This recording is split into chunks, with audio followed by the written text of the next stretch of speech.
We are not cowards. All right, let's now get straight into our conversation for tonight. The recent announcement by Professor Utomi about forming a shadow cabinet has stirred public interest and raised important political and legal questions. At the heart of this is a conversation about democratic engagement, the role of opposition in governance, and report of attention from the DSS.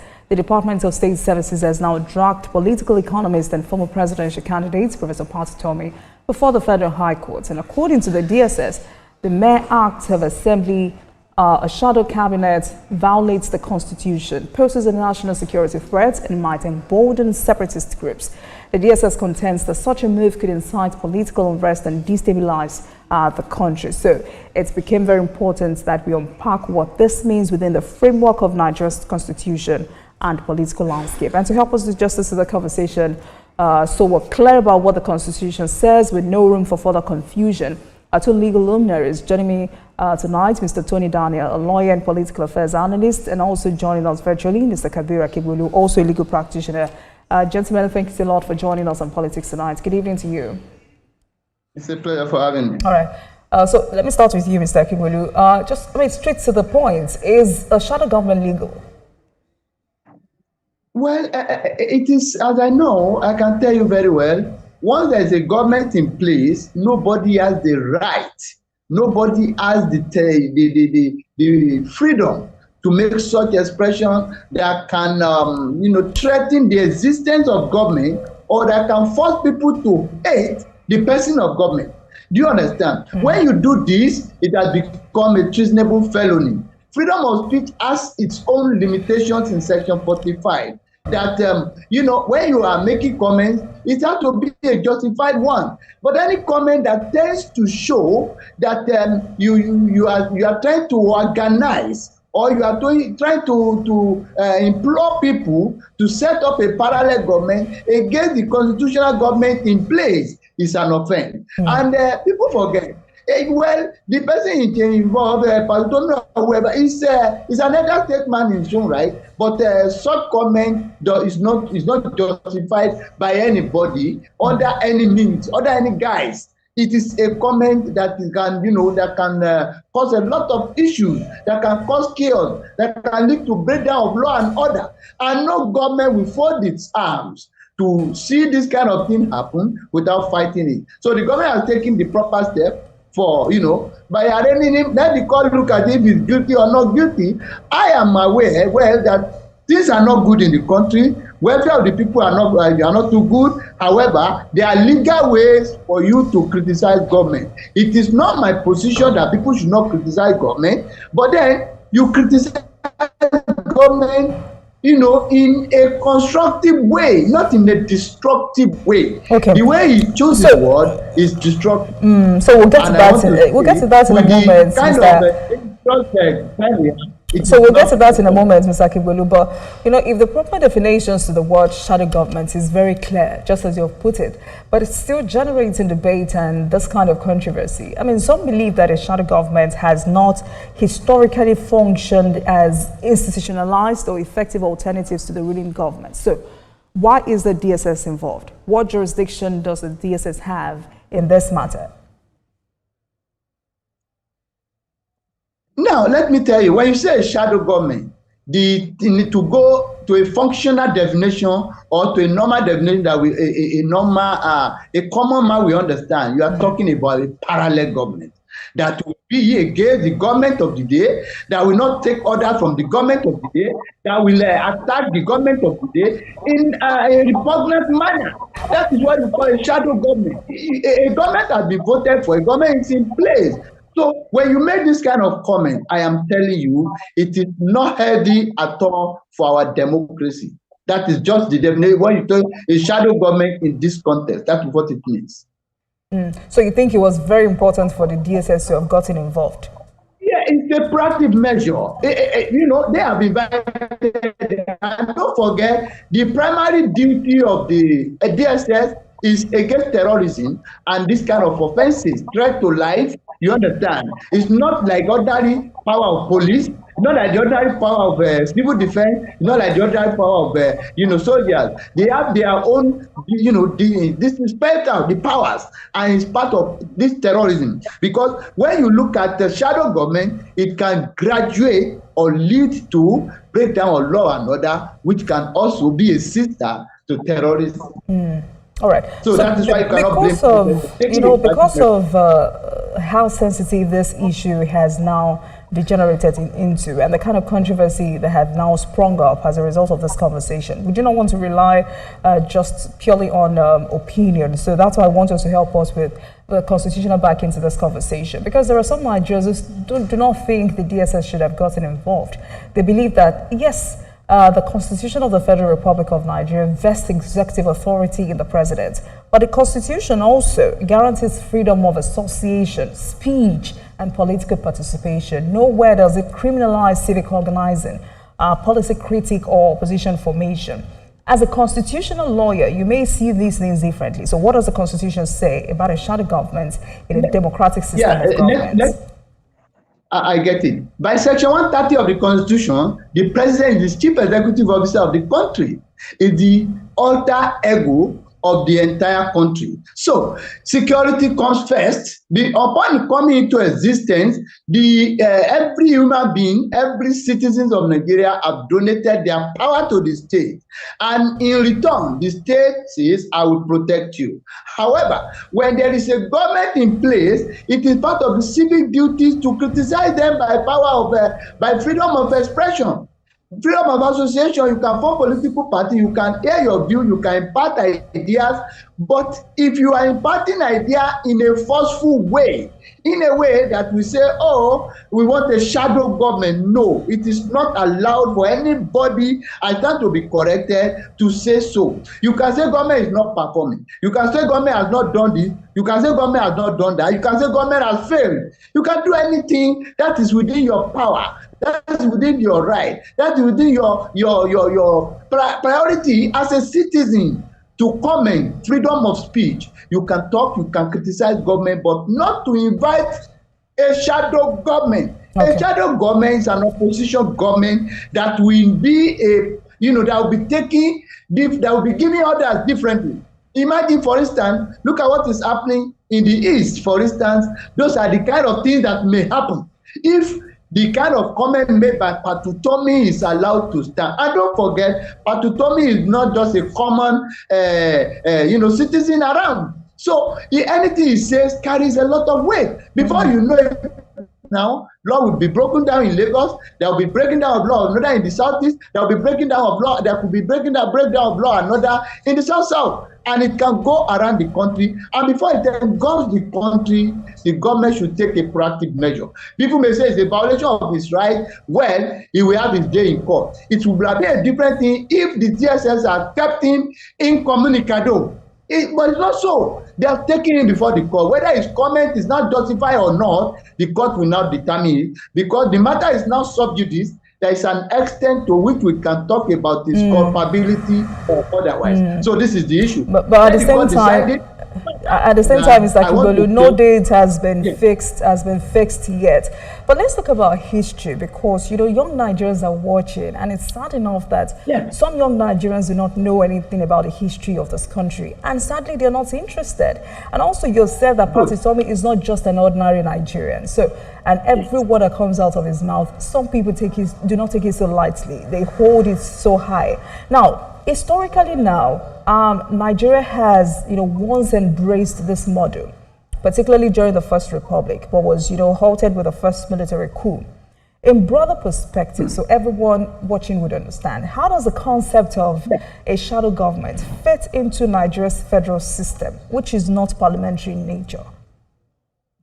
Yeah, let me tell you, when you talk about shadow government, it does not even fit into our system, because shadow government majorly happens in a parliamentary system of government. Do you understand? But the way he has, mentioned shadow government is in terms of a proactive, what do I call it? A retroactive? No, a kind of a parallel government. That's what it means. When you talk about shadow government, that is in a parliamentary system. We run a federal system. And again, you said we should go to history.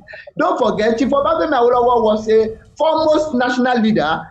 Something like this happened in the past, and it wasn't allowed to go scot-free. There was a trial, in fact, where he was to, defend himself against treasonable felony because of some of the actions that he took. Now, the government need not fold its arms to allow this thing to take shape before they start to make, moves. So I want to believe that the step taken by DSS is in the right direction because we have a very tender security in the country now. There is no place that is safe. Lagos is not safe. Abuja is not safe. Kaduna is not safe. Zamfara, everywhere. You have a lot of brigandage and all that. Now, if the government should allow this kind of thing to happen, again tomorrow, somebody in Ekiti or Ondo will make such comment, and before you know it, it will start gaining popularity. So if the court now examines and say what he has said is still within his right as a citizen of Nigeria, or it is covered by federal freedom of speech under the fundamental right provision in chapter 4 of the Constitution, so be it. But as it is today, the government has to take a proactive measure to ensure that it is nipped in the bud as soon as possible and as soon as practicable to avoid it being spread across the country. Because there are some people there is tenderness in the ground, in the land already. People are hungry. They can take advantage of this. Don't forget what happened during NSAS. People take advantage of anything these days to foment trouble. So I think government is right here. All right. So is this a civil rights case, a criminal case, or what exactly is it, Mr. Akinwolu? It is not a civil case at all. Somebody who is whether you call it shadow government, whether you call it opposition government, whether you call it rebellion or anything you call it, or some people will call it revolution, whatever name you chose, show that it is a government different from the government of Nigeria as at today or as constituted presently. It is different from the government we have voted for, whether it is far away government or shadow, anything, whatever term you use, you are referring to a different government. You are referring to a parallel government. You are referring to a government that will be against the government in place. So it suffices when you do that. And no, on that treasonable felony, before you can be punished, you must have had followers, you must have had a group of people and all that. You must have made some practical, steps. You must take practical steps to show that you want to actualize your thoughts. So, Mr. Akinwolu, if it's not a civil rights case, is it a criminal case? It is a criminal case if you call for a government. It is not a criminal case if you criticize government for not doing well. It is not a criminal case if you say government has failed. It's not a criminal case when you say government is not providing for the people. But it becomes a criminal offense when you say another government should be formed by whatever name called. By whatever name called. Let us underline that. That is my position. All right, that's it. Now let's take a break, and when we come back, we'll continue this conversation, and our viewers would have the privilege to continue watching the program on our other channels. Please stay with us, everyone.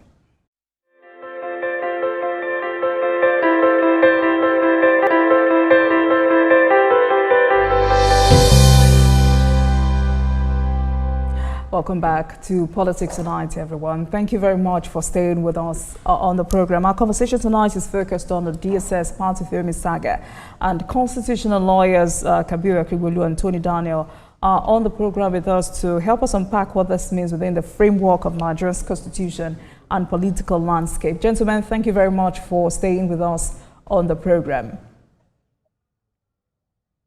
Right. Mr. Daniel, let me come to you. So what constitutional provisions does the DSS allege are being violated by the formation of a shadow government? Good evening. Good evening to you. Thank you. Thank you. Shadow government, the word government adding to the shadow means that there is supposed to be a government. And then when you cannot form a government without following the law, what government is that? Shadow government generally and globally is assumed to be illegal. That's the point. But whether it is criminal depends on its activities. It could be a synonym to register protests. over poor governance, over dissatisfaction, you know. But I heard that our respected gentleman, Utomi, was planning to stage a large protest in Abuja. I don't know how true that is. If it is true, then it is enough to get any government to be worried, because we know our protests, you know, are usually negatively exploited by hoodlums. And there was a time we were hearing about a second episode of something that is like NSAS. And then my learned brother, Falana, was associated with it. We quickly reacted and said, no, it's not. So I don't know who Utomi have consulted.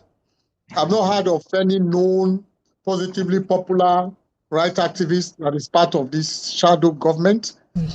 But maybe, just like Sowore one time said, revolution, and on your station I told you that revolution is synonymous to protest, and not it doesn't mean a violent action, because he was arrested, and we said no. So it depends on the activities. If the activity becomes criminal, then we can take criminal action. I think it was too fast, with due respect, for the DSS to have reacted. The man has always spoken. It could be a way I can say, look, I want to form my own government. That doesn't mean I've formed it. And the fact that I've said it. But you have also said this is illegal. And let me ask you these two questions just to back up my point. Does the Nigerian Constitution, you know, explicitly prohibit the establishment of entities like a shadow government? Second, are there legal precedents in Nigeria regarding the formation of unofficial political structures or opposition groups? Khalifa Emir of blessed memory told us about shadow government, that he never formed one. Nor has been formed, but references have been made to shadow government in Nigeria. Utomi is not the first person to talk about shadow government. I remember those days when we have the Civil Liberty Organization. We talked about shadow government, but it was not formed. Like I said, it is a means of registering to the government in place that people are not satisfied. Though it is not that this government is not doing well, because you might not know what this government is doing until you go out. I know people are crying, people are shouting, but if our fuel was as expensive as they are selling, even in the neighboring country, they will not be stealing fuel and be taken outside. So you need to go out and compare Nigeria, you know, and then see whether it is still a good place to stay. If you go out there, you will know that Nigeria is still relatively good. And then don't forget that this government, I'm not singing the praise of this government. There are some areas too that I expect them to have measured up. But if you look at before the emergence of this administration, subsidy, I'm an expert on subsidy, and I've been crying for it to be removed. The first administration that have the goodwill to remove it is this administration. Immediately it came in. And then the quest to get regular light is an area the government needs to do more. But setting up a shadow government, that's not it. We are in a very delicate security situation generally in this country right now. And then some persons are brainwashed and ready to react. Everybody is crying. Well, we are not satisfied, but I must say that it is not as bad as we think. Go and read some things that are coming out from Nigeria too. I think Utomi should look for a better way so that it's not, people will not misinterpret his intention. I think his intention is to draw the attention of the government to certain things that he and other persons perceive to be wrong, you know, and there are better ways of doing it. Calling for mass protests, we have to be careful. We have not come out to lead mass protests, despite the fact that we are known activists, because you cannot control it. Okay. You can look at the people that came out for the EDSAS, musicians, celebrities that were doing jamborees. Who addressed real issues among them? Nobody. Why didn't you see Falana come there? Why didn't you see me, see other popular right activists there? Because you can't control it. And what happened at the end of the day? It lost control. And a lot of things happen, and then we are blaming the system. All right, I hear you, Mr. Daniel, but You know, in analyzing civil liberties and, you know, political expression, to what extent does the Nigerian Constitution protect the right to free association and political expression in this context? Yes, that was why I said the DSS ought to have been patient. The man has a right, freedom of expression. Every Nigerian has it under the Constitution, under the fundamental rights enforcement, only the fundamental rights section of the Constitution, section 34 to section 41 of the Constitution. You have a right to association. You have a freedom of speech. Even protest is a sign of association and expression of grievances. It's allowed in law, provided you follow the due process of taking permission from relevant authorities and agencies. So the man has a right to express himself. He has a right to say, I want to form a political party. He has a right to say, I want to form a shadow government. It is the activities. If he starts any activity that undermines the government, if he starts, the phrase itself, shadow government, is illegal. It is the activities of the promoters that will determine whether it is criminal or not. Okay. All right. Mr. Akibolu, let me come to you, and I'd like you to answer the same question. To what extent does the Nigerian Constitution protect the right to free association and political expression in this context?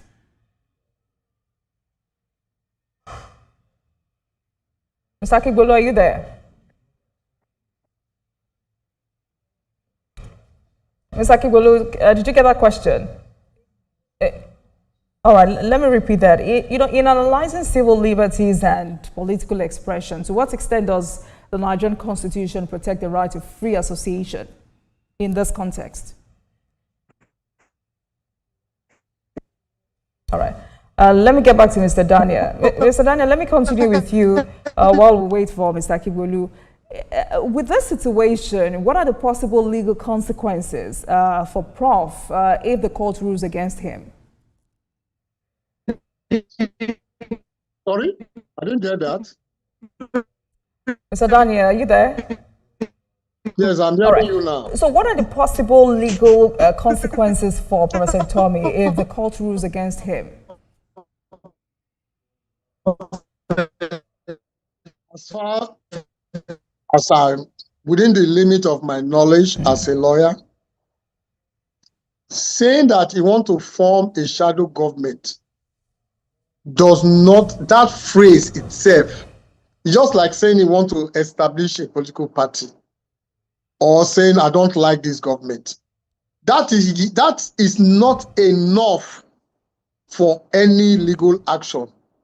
It's like saying if you go and form it, constitute any association and put government after the name, it is illegal. You can say shadow group. You can say shadow followers. Shadow progressive. Once you put government there, you are not government. Okay. So it's illegal.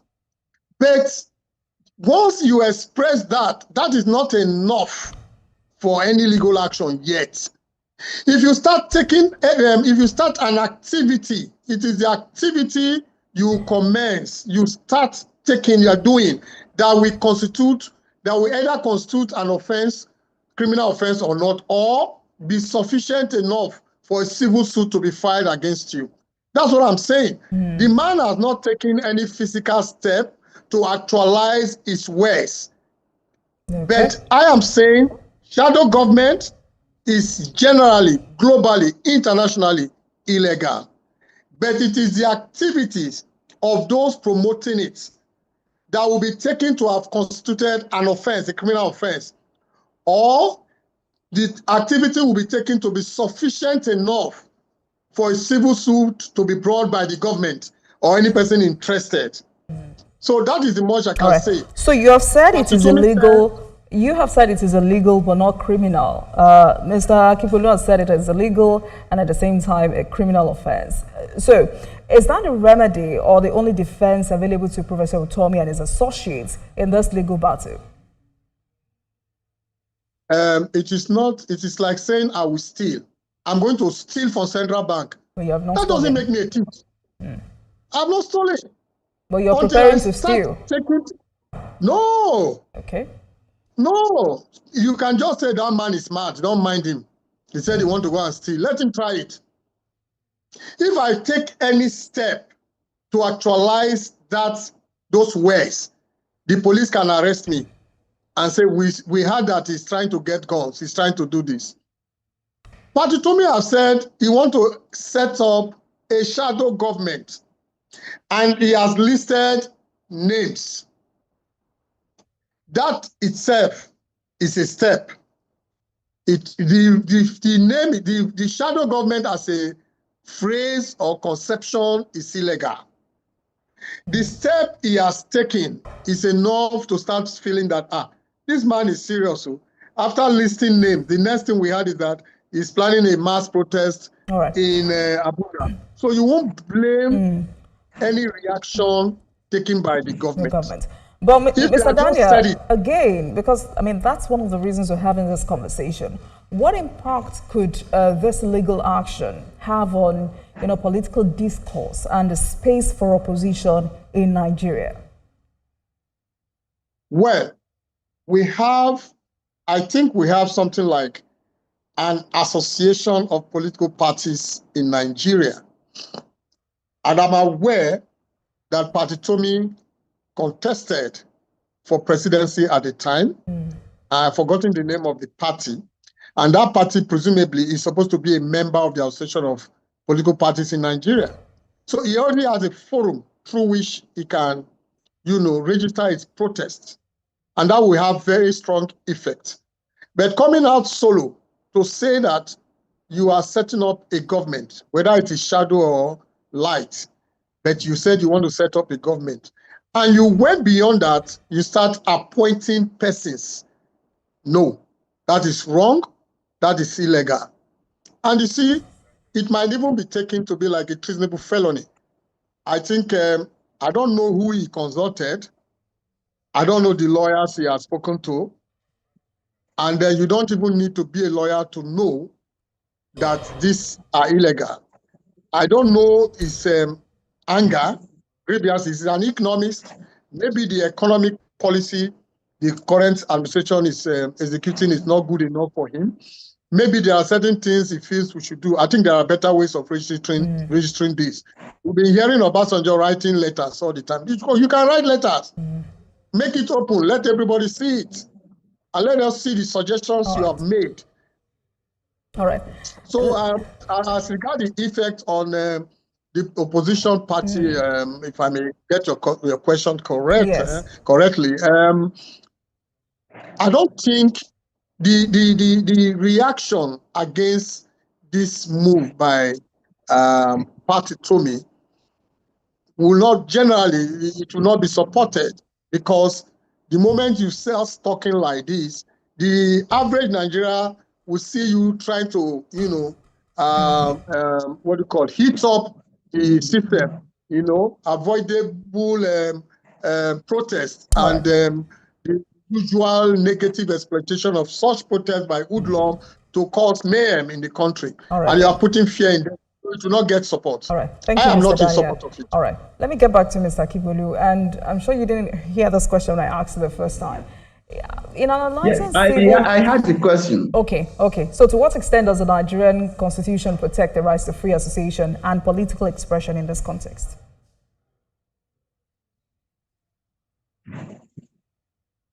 Mr. Akigwelu, you can go on. Well, I said the Constitution guarantees freedom of expression, but it has limitations under Section 45.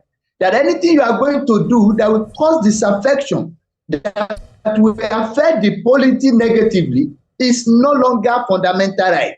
Where your freedom of expression is going to cause disaffection, is going to cause hatred for government, is going to cause chaos, is going to cause riot, is going to cause lawlessness, it's no longer freedom of expression. You way.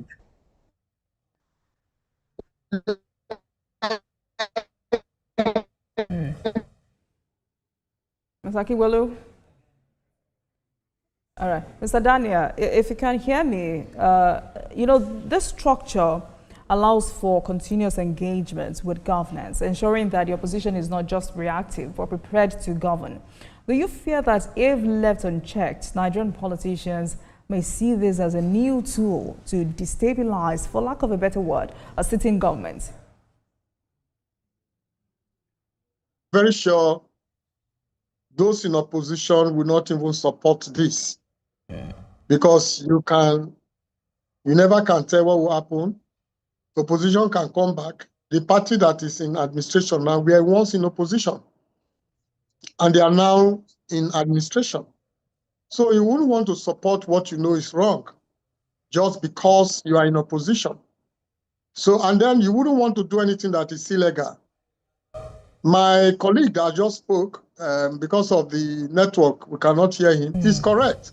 Section 45 of the Constitution limits the freedom you have. You have freedom from Section 34, so Section 44, you have freedom of speech, freedom of movement, freedom of dignity of life, and all that. So the Constitution protects it. And that is why you see people react when the freedom of somebody is being unnecessarily hampered.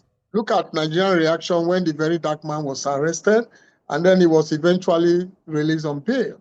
So if we feel that what is being done is wrong, is unconstitutional, people will speak, they will react. Now go out there and feel the reaction of people over this call for shadow government.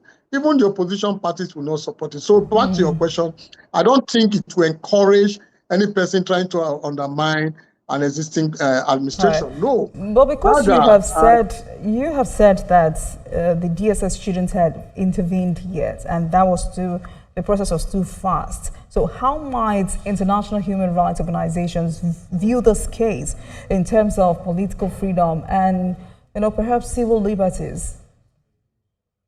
No, the man has a right to freedom of speech, like every Nigerian. Now, if he says he wants to set up a shadow government, or he wants to set up a government, on what basis? If he says, I want to set up a government, laugh over it. But if he starts taking steps by appointing persons, does he have a Senate he will take their names to? Was he voted for by the electorate? Is he the president? Which government is he running? Can you run a parallel government? You can only run the government in your house. Like I'm the president in my own house, my own family. I can direct them. Then when you start appointing people, say this person is holding social portfolio. And then you went on to say, okay, you are going to organize. I don't know if this is true. I read it on social media that he said they are going to start a protest. I think a date was given sometime. And then in Abuja, no government will fold its hand and allow that. All right. And I don't think calling him to order, except if he refuses to listening to good reasoning, then of course, the government have the means and the ability to curtail this move. Right. So now, particularly now, before, it's degenerating to something else. So let's wrap it up this way, because the ruling party APC had a response to this, calls him an alarmist. APC says he has gained global recognition as a serial promoter of mega parties, mega coalitions, and mega tents, hindered only by the unrealism of his contraptions. Those are the words. Now, APC's point is that if all is not well with Nigeria's democracy, you would not have, you won't have the chance to form a shadow government or a shadow cabinet. But on the other hand, Utomi says this shadowy cabinet is to serve as a watchdog and provide alternative policies on key issues such as the economy, healthcare, and governance. And the truth is, Nigerians are worried about the fate of opposition political parties ahead of 2027. For you, what do the current state of opposition political parties in Nigeria look like as we speak? Looks very bleak, because the main opposition party is PDP. Maybe that's why Utomi is coming up with this, because the PDP is gradually, breaking up. They are all decamping as if they don't have faith in their own party. Look at the number of governors that have left the party that brought them in, and they are in other parties. So we are gradually moving on. I think Gadunje was quoted, I don't know, subject to confirmation, that where there's nothing wrong in one party, which means it's reacting to fears that we are moving to one-party system. It should be reminded, he even referred to China. But you know, in China, corruption is death sentence. There are certain things that we allow here and we treat with so, you know, as if it's nothing. Whereas in the one-party system, example in China, it's execution. I know, and then corruption is less. You can't buy judgment in China. Anyway, a one-party system has too many disadvantages, and it will not be fine to have a one-party system in Nigeria. However, the opposition, which is supposed to be led by PDP, is getting weak. It's getting weak. Of course, you can't rule out one main factor, I'm sorry to say, and that is corruption. That is corruption. You've forgotten that you might think you are being protected now. I am very sure if the president wins the second term, we'll all see the best in him. All right, then. All these people that... Great conversation. Yes, great conversation. Brilliant minds. Thank you so much, gentlemen. Constitutional lawyers, Kabiru Akibulu and Tony Daniel. Thanks a lot for your perspectives on the program tonight. Thank you. Appreciate it. Thank you so much. Thank you. Thank you very much for watching, everyone. That marks the end of today's episode of Politics Tonight. But before we go, let's tell you that the views and reactions of our resource persons are theirs and have no connection with TVC News. Meanwhile, you can watch the repeat broadcast of this episode at 1:15.